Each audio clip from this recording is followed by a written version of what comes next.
Olá, tudo bem com você? Seja bem-vindo e bem-vindo. Está no ar o Fatos em Foco, a sua revista eletrônica que leva até você cultura, informação, entretenimento.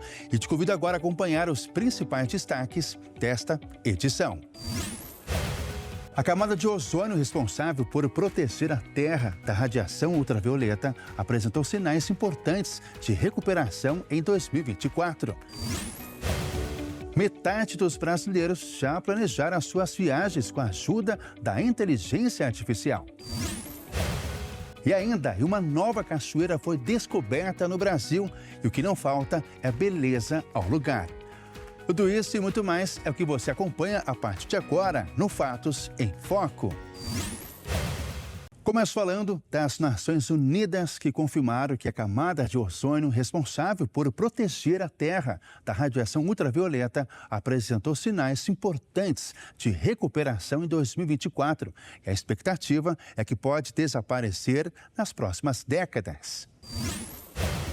Um boletim da Organização Meteorológica Mundial sustenta que o buraco na camada de ozônio situado sobre a Antártida está diminuindo.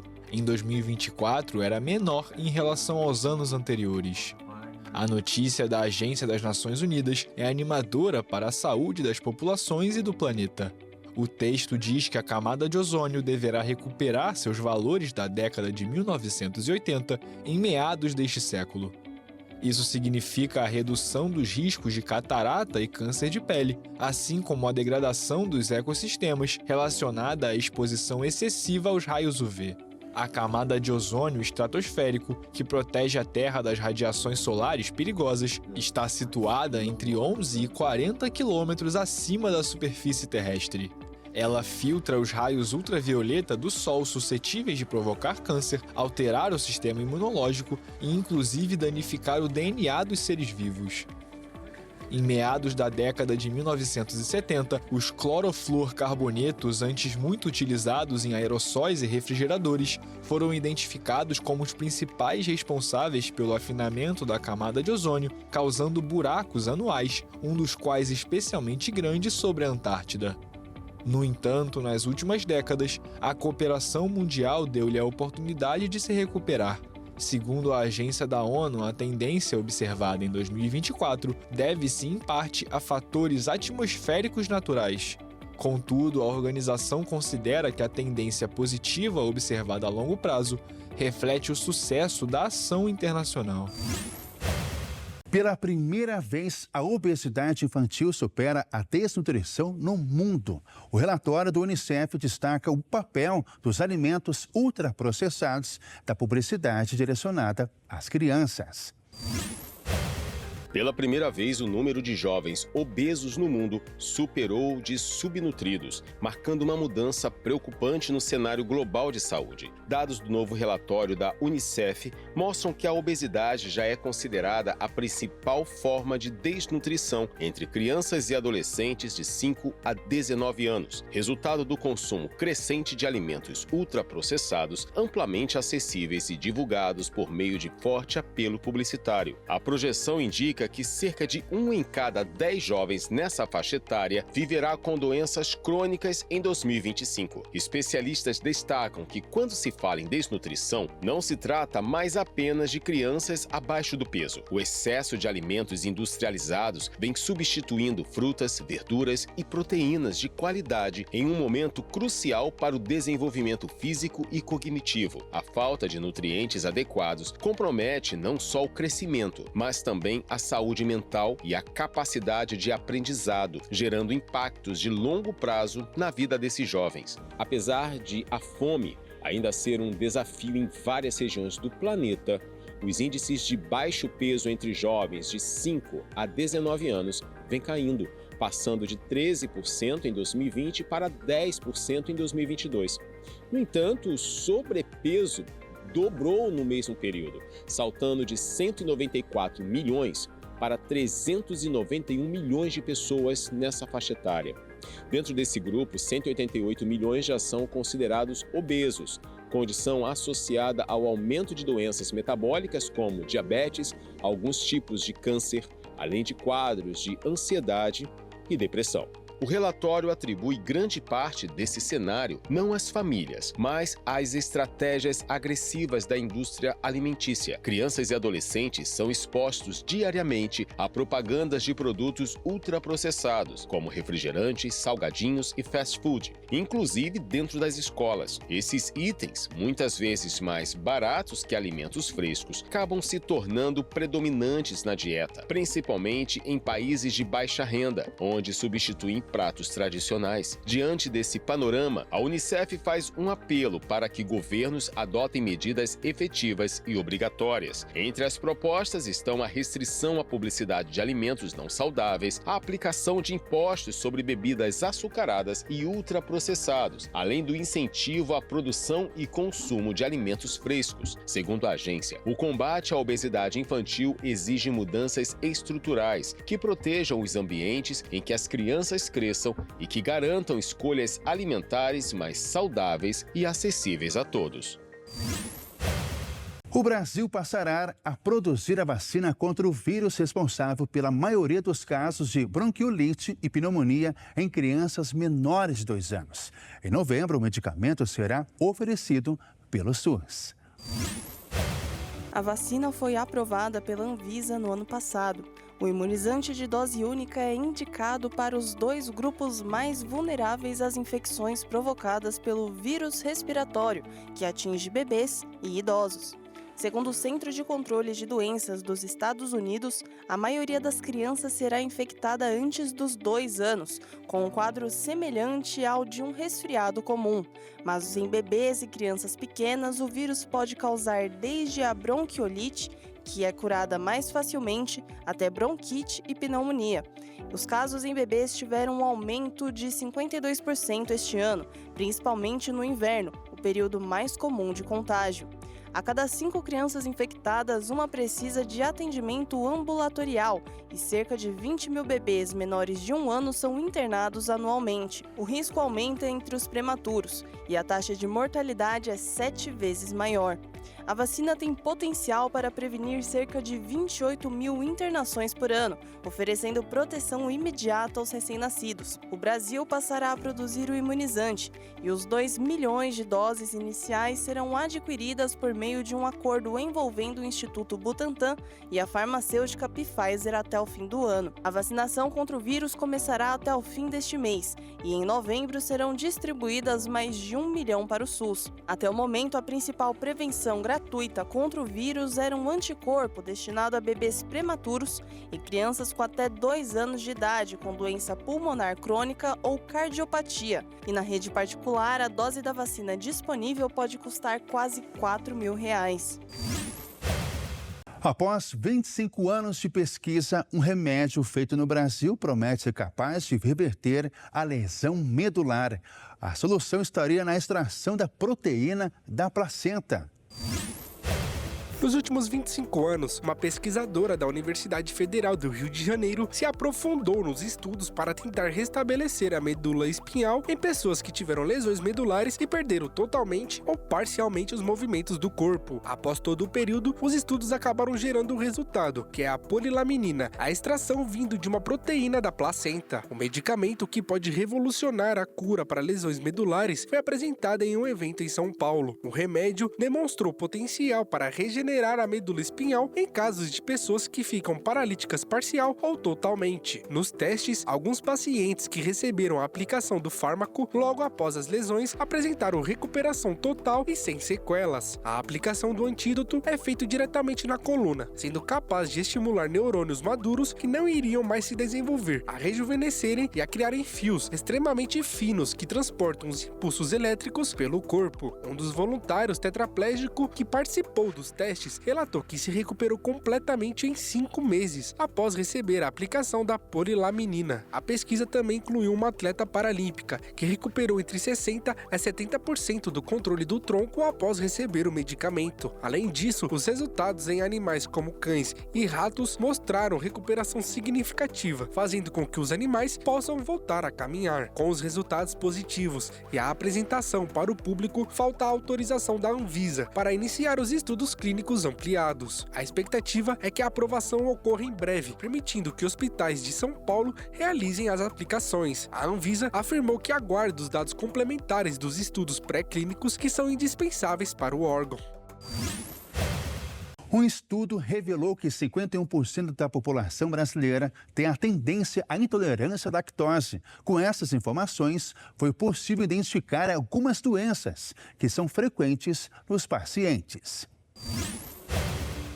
Dados divulgados pelo laboratório genético Genera apontam que 51% da população brasileira tem tendência à intolerância à lactose. As informações são baseadas nos resultados de exames de análise genética e apontam também outras doenças, como o câncer de mama e a obesidade no DNA brasileiro. O levantamento coletou cerca de 200 mil dados de clientes brasileiros da Genera, desde sua fundação há 13 anos. Com essas informações, foi possível identificar algumas doenças que são frequentes nas informações genéticas dos pacientes e cruzá-las também com outras informações de ancestralidade. No caso da intolerância à lactose, se descobriu que ela é menos frequente entre pessoas com a maior parte da origem genética europeia. O hábito europeu de cultivo de gado e de consumo de leite fez com que só 9% dos seus descendentes próximos apresentem a intolerância à lactose. Já no caso de pessoas com forte ascendência nigeriana ou do sudeste asiático, apresentem uma alta tendência. Os dados divulgados também mostram que boa parte dos brasileiros tem um risco de desenvolver a obesidade, cerca de 71% dos examinados. Entre os cânceres mais presentes entre os brasileiros estão o de mama, com cerca de 31%, próstata de 23% e ovário com 20%.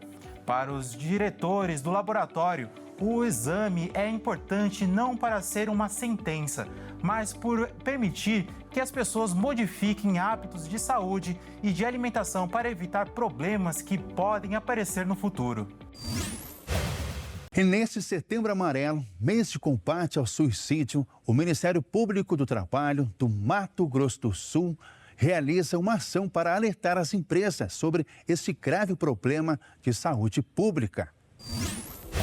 As concessões de benefícios previdenciários a trabalhadores por doenças relacionadas à saúde mental mais do que dobraram na última década no Brasil.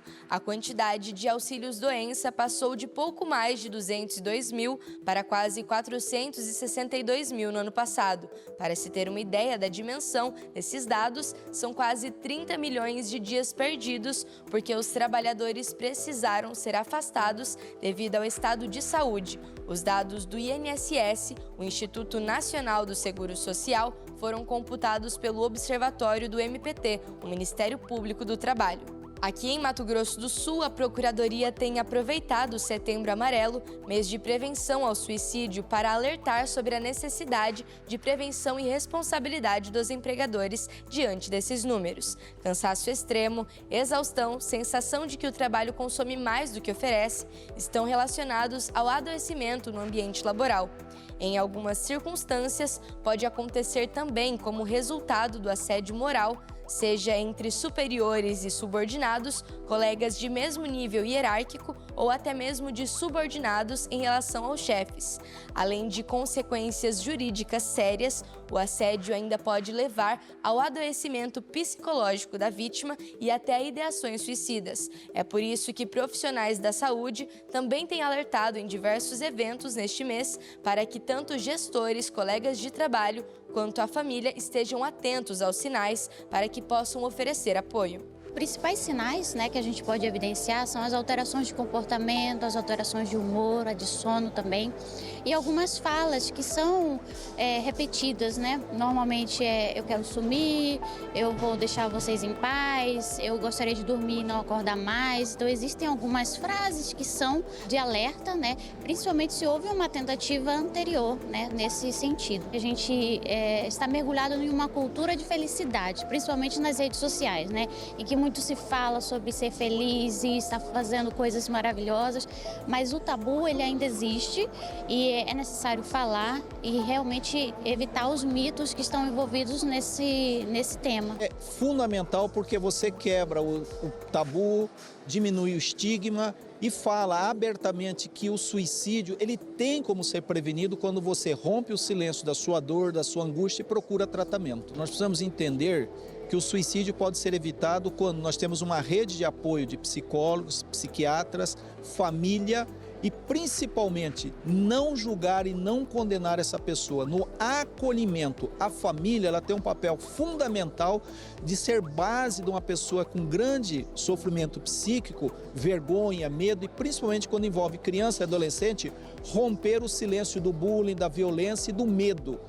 A vergonha muitas vezes que acontece. Então a família é fundamental nesse trato, principalmente no acolhimento sem julgamento. É importante lembrar que a norma regulamentadora número 1, a NR1, foi atualizada este ano para obrigar as empresas a incluírem no plano de gerenciamento de riscos fatores como estresse, assédio moral e sobrecarga mental, ao lado de riscos físicos, químicos e biológicos. A norma entrará em vigor para fiscalização a partir de maio de 2026. E o Brasil ainda tem 24% de jovens que não trabalham e nem estudam. Uma situação provocada pela falta de investimento no ensino. Até nestes casos, as mulheres são as mais prejudicadas. O Brasil apresenta a quarta maior proporção de jovens entre 18 e 24 anos que não estudam nem trabalham, de acordo com o relatório Education at a Glance 2025, da Organização para a Cooperação e Desenvolvimento Econômico. Em 2024, cerca de 24% dessa faixa etária estava nessa situação, praticamente o dobro da média dos países membros da organização, que é de 14%. Apenas Colômbia, Costa Rica e África do Sul registram índices superiores com 27%, 31% e 48%, respectivamente. O estudo também chama atenção para a desigualdade de gênero nesse cenário. 29% das mulheres jovens estão nessa condição, enquanto entre os homens o percentual é de 19%.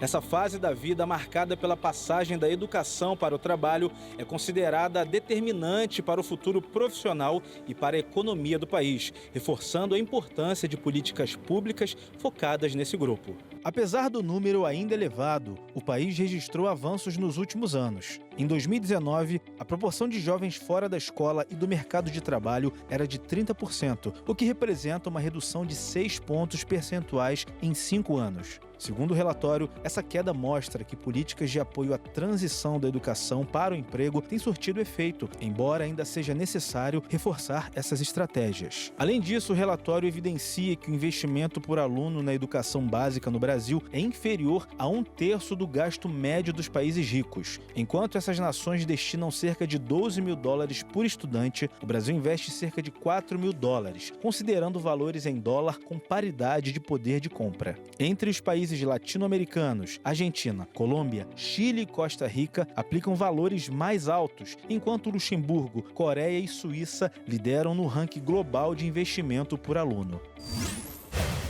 Os indígenas que moram em Roraima denunciaram que o garimpo ilegal, com muitos explosivos, não saiu da região.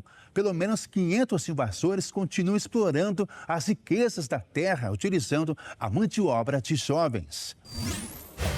Lideranças indígenas de Roraima denunciam que garimpeiros ilegais têm devastado a terra indígena Raposa Serra do Sol, inclusive com o uso de explosivos, e submetido jovens das comunidades a condições semelhantes à escravidão.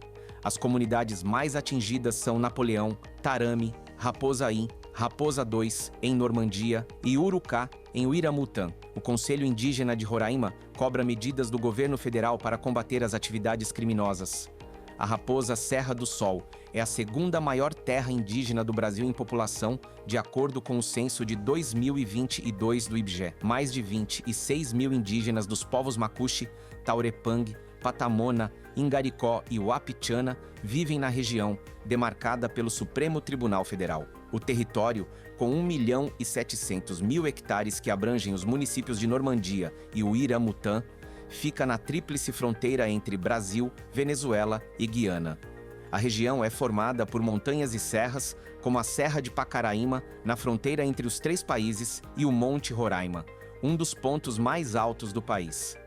O relevo, com platôs e nascentes, concentra rios e rochas ricas em minerais, o que atrai a ação do garimpo ilegal.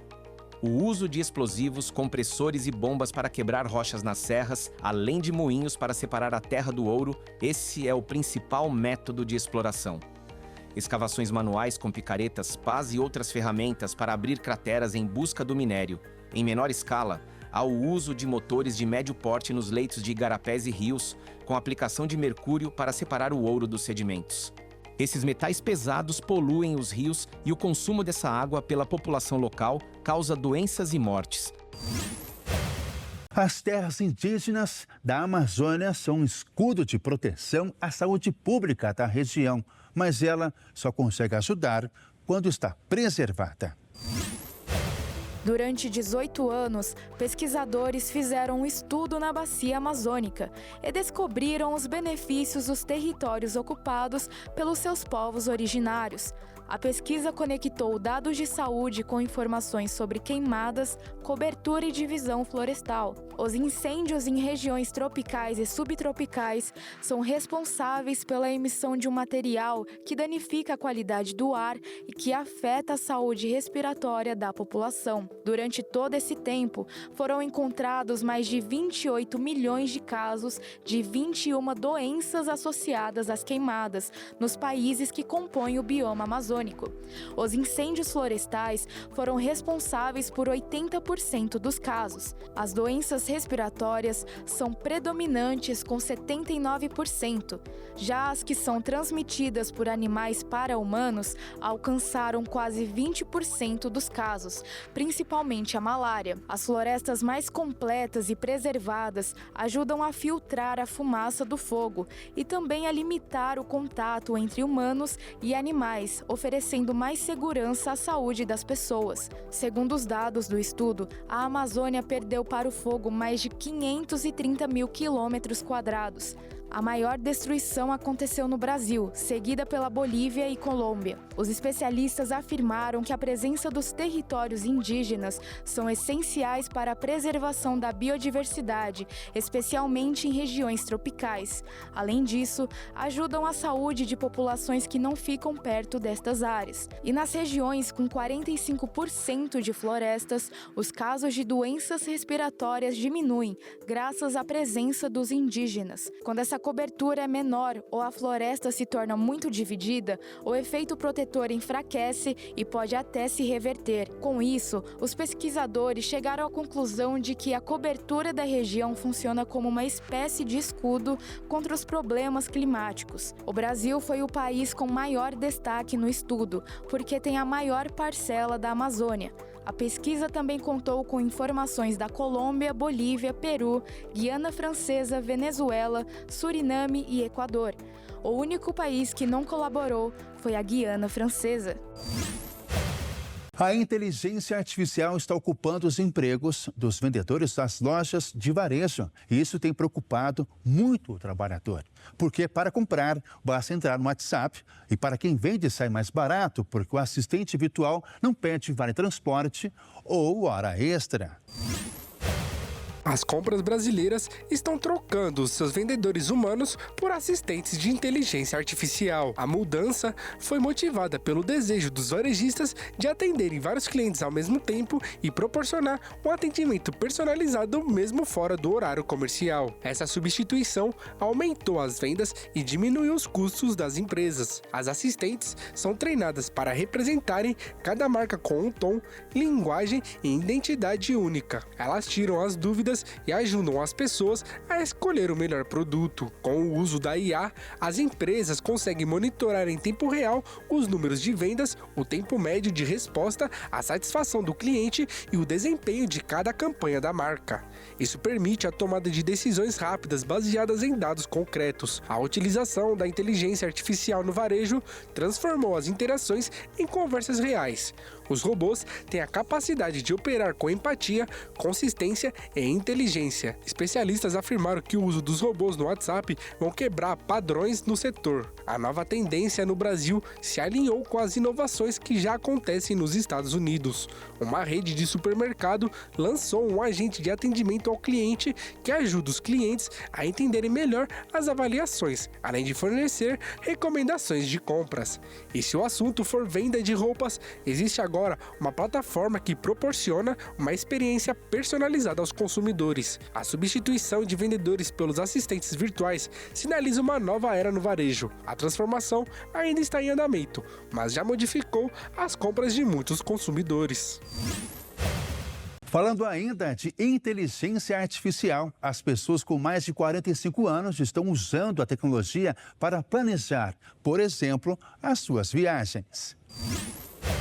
Dados do relatório de Hospitalidade e Viagens 2025 apontou que mais da metade dos brasileiros já planejaram as suas viagens com a ajuda da inteligência artificial.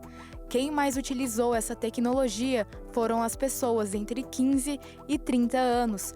Porém, desde 2024, houve um aumento do uso do sistema entre pessoas acima dos 45 anos. Segundo os pesquisadores do relatório, os mais jovens são os primeiros usuários da inteligência artificial. Levando isso em conta, elas são as que mais consomem a tecnologia para o turismo. As pessoas com mais idade não usam o sistema para o dia a dia, mas agora aceitam usar um celular ou computador em momentos específicos, como na hora de programar viagens sem burocracia. Nestes casos, o crescimento foi bem alto, com 120%. Ainda segundo os especialistas, esse aumento significa uma mudança dos tempos. O estudo contou com a participação de mais de 8 mil empresas do setor de hospitalidade e 40 mil consumidores de 27 países. A inteligência artificial se tornou uma parte essencial do planejamento de uma viagem. Os usuários pesquisam os destinos, qual é a melhor época para visitar e recomendações de restaurantes. Durante a viagem, a tecnologia é usada para tradução e sugestões de atividades. Depois, o sistema é usado para editar as fotos do passeio. No entanto, a falta de um toque gerou dúvidas entre os brasileiros, que ainda não estão prontos para ceder totalmente às sugestões da IA. Uma pesquisa mostra que homens sofrem mais infartos, mas as mulheres têm maior risco de morrer depois de um ataque cardíaco. Vamos acompanhar. Um estudo da Reddor mostrou que, apesar dos infartos serem mais comuns entre os homens, as mulheres sofrem maior risco de morrerem depois de um ataque cardíaco. Em 2025, 1 a cada 9 mulheres que sofreram ataques cardíacos graves com um bloqueio total das artérias do coração não sobreviveram, enquanto para homens os dados são de 1 a cada 21 casos. Para situações menos graves, as mulheres também são maioria no número de mortes. Um dos principais motivos para essa desigualdade, segundo especialistas, é o preconceito ainda muito presente, até mesmo entre os profissionais da saúde, de que o infarto é uma doença masculina. Por conta disso, muitas mulheres que relatam os sintomas muitas vezes não são levadas em consideração a possibilidade da doença, com isso atrasando o diagnóstico. Outro fator importante são as mudanças hormonais, especialmente após a menopausa. A perda de estrogênio faz com que o coração fique mais vulnerável, diminuindo a barreira protetora para infartos. O uso inadequado de hormônios também é um risco. Por outro lado, a reposição hormonal feita corretamente, com a prática de exercícios físicos e alimentação adequada, pode prevenir o problema. Um prédio em Porto Alegre, Rio Grande do Sul, virou uma mega rampa de skate. O ex-campeão mundial do esporte Mineirinho realizou os primeiros testes no edifício de 21 andares. A estrutura foi nomeada de Building Drop. O campeão do mundo Sandro Dias, mais conhecido como Mineirinho, topou o desafio de ser o primeiro a testar a pista. A lenda do skate teve adaptações técnicas, realizando testes em 2 plataformas com alturas diferentes para fazer a descida, com toda a estrutura e segurança disponibilizada. Os treinos foram realizados tanto na altura mais baixa como na intermediária. Mineirinho testou a descida menor em 3 ocasiões, já na maior foram mais oportunidades. O prédio foi inaugurado em 10 de março de 1987. Além dos 21 andares, o edifício tem uma altura de 85 metros. A ideia da estrutura foi tentar algo modernizado e, para alguns moradores da região, lembrava uma rampa de skate. O local foi inspirado nos traços da arquitetura moderna presentes na concepção de Brasília. O prédio fica localizado no bairro Praia de Belas, área nobre da capital gaúcha. A ideia de alguém descer já estava sendo elaborada há tempos. O cenário que poderia ser apenas no imaginário ficou tão em alta ao longo dos anos que se tornou realidade. E agora já tem apoio de patrocinadores e busca fechar competições. A ação promovida teve o apoio do governo do Rio Grande do Sul. Aos 50 anos, Mineirinho já havia participado de uma ação semelhante em 2019. Ao descer em uma pista montada na Ponte Estaiadinha, em São Paulo. O skatista conquistou seu primeiro título mundial em 2003, na época que o esporte ainda não chamava tanta atenção do público. Até 2007, não teve ninguém para conseguir superar o brasileiro no circuito mundial. O último título de Mineirinho foi em 2011, aos 36 anos. Mas com essas descidas, certamente a idade ainda não é um obstáculo. E uma pequena vila na Croácia entrou para o livro dos recordes. A comunidade ficou muitas horas de trabalho para preparar e montar a maior linha de strudel de maçã da história, por mais 3.000 metros de extensão.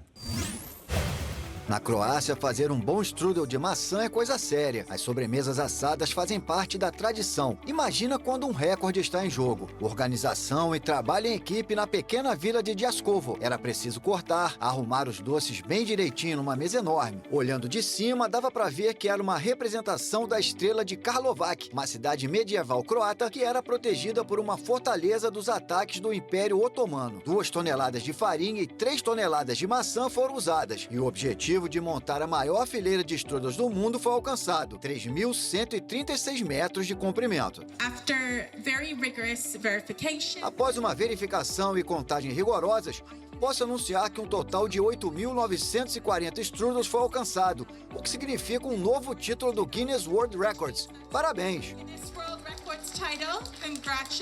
Na tradicional Strudel Fest da vila de Đaskovo, os doces assados feitos com uma receita regional são a maior atração. Os strudels usados para quebrar o recorde foram doados a diversas instituições, organizações e pessoas necessitadas. O recorde anterior, de 2019, era de outra cidade croata, Sisak, onde a formação de quase 6.000 strudels media mais de 1.762 metros.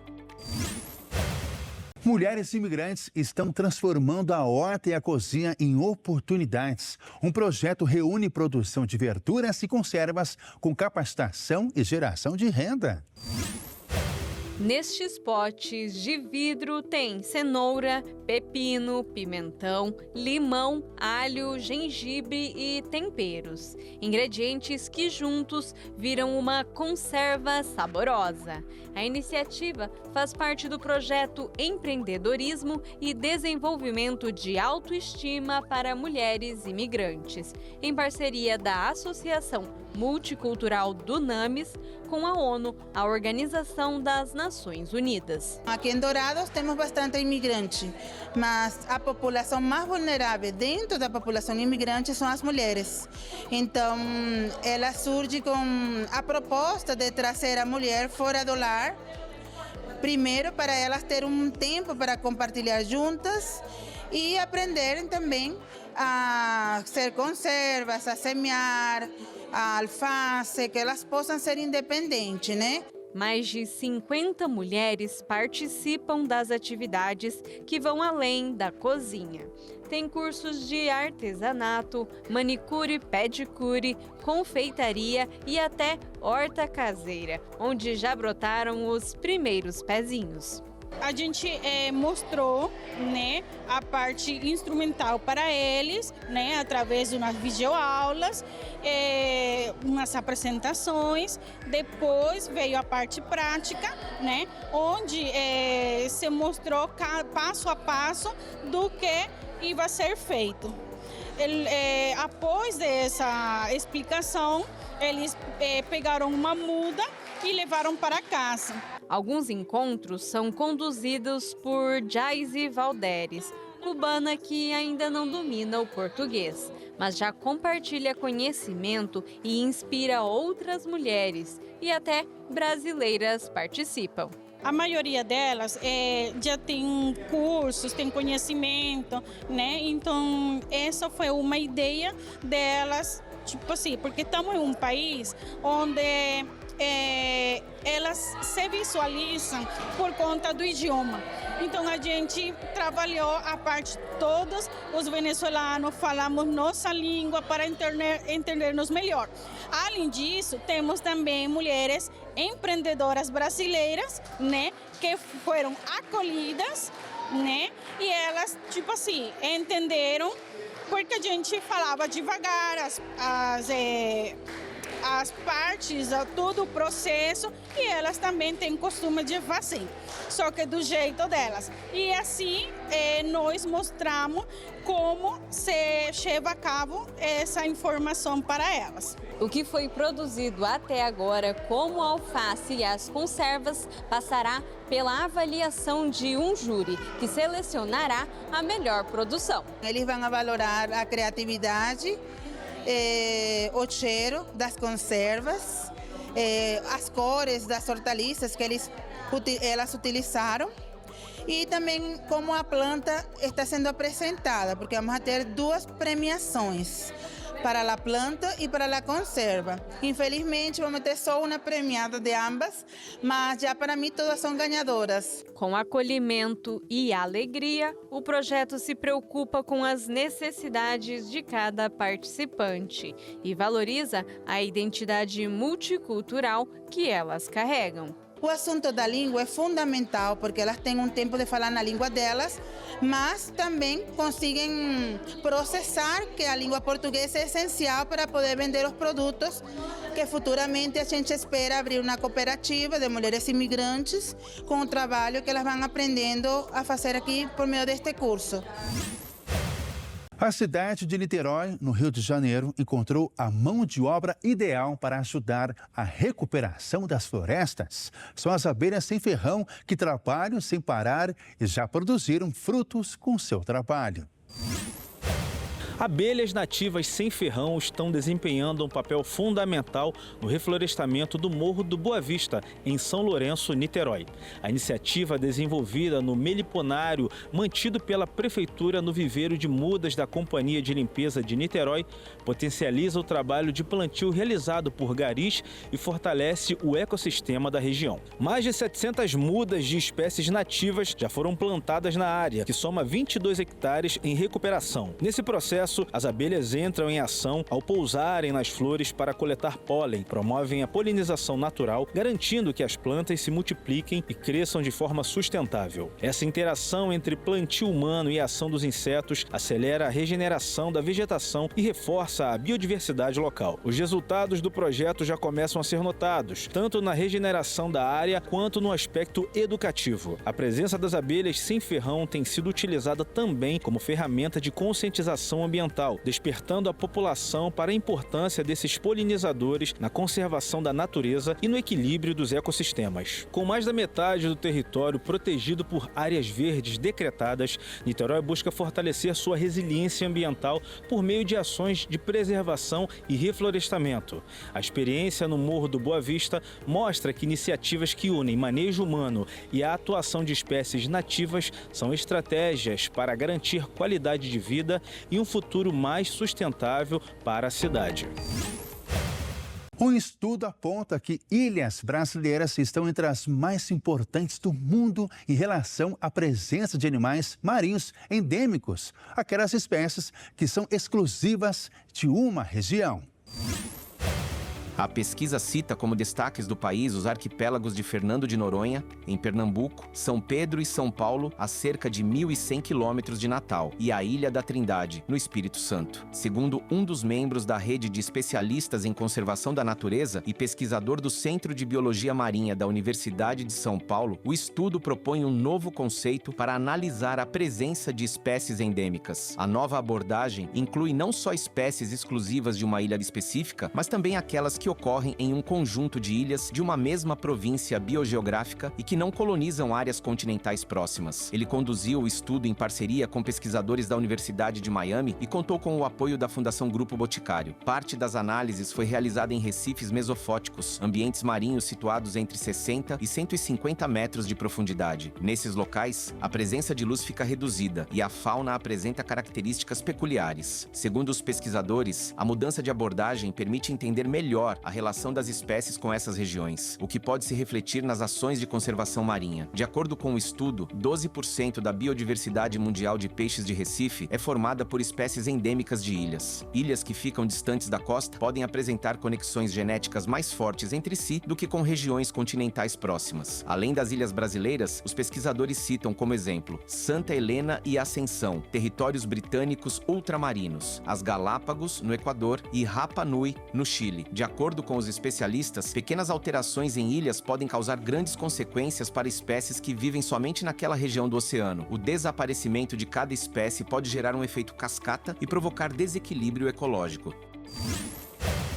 E uma nova cachoeira foi descoberta no Brasil, fica em Rondônia, no meio da floresta amazônica. O que não falta é beleza neste lugar. Uma equipe de guias turísticos de Presidente Figueiredo, no Amazonas, anunciou a descoberta de uma nova cachoeira em plena floresta, batizada de Gigante do Apuaú. A queda d'água possui cerca de 35 metros de altura e 5 de largura, o que a coloca entre as maiores da região em queda livre.